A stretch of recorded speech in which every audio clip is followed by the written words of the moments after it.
In my office, I have a number of different Bibles with different translations, and one of them is this New English Bible. Part of what makes this special to me is this Bible actually was my grandfather's, my father's father, and in the front you can see he wrote Victor F. Scalisi, 1977 to 1978, and then 1978 dash, but 1979 is not written. Part of what makes this special to me is my grandfather read through this entire Bible in 1977 to 1978, which was the last full year he lived. So as someone who was a Christian and a pastor for many, many decades, he was still reading the Bible on a regular basis. And if you look in it, he even underlined in red pencil and blue pencil all throughout this Bible. And part of why I wanted to share it with you today is because this version of the New English Bible does an excellent job with our next book of the Bible, which is the Song of Songs or the Song of Solomon. The book is given both titles.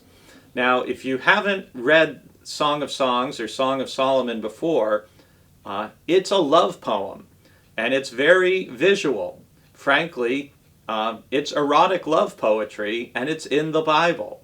So whenever people tell me they don't read the Bible because it's boring, I often say to them, so you've never read Song of Songs, have you?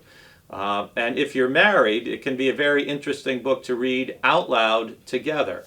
And part of what you see in this New English Bible is it does a great job of saying where the different people are speaking. So it begins with the words of the bride.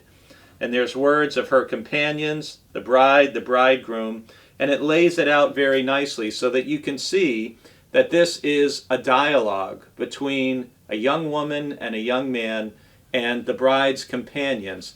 And that's important to understand when you read through Song of Songs or Song of Solomon. And I mean, there aren't many books of the Bible that begin stating, I will sing the song of all songs to Solomon that he may smother me with kisses. That's not what a lot of people think of when it comes to reading the Bible.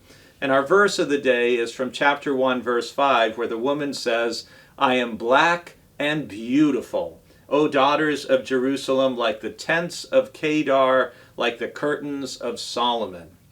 And she goes on to describe herself.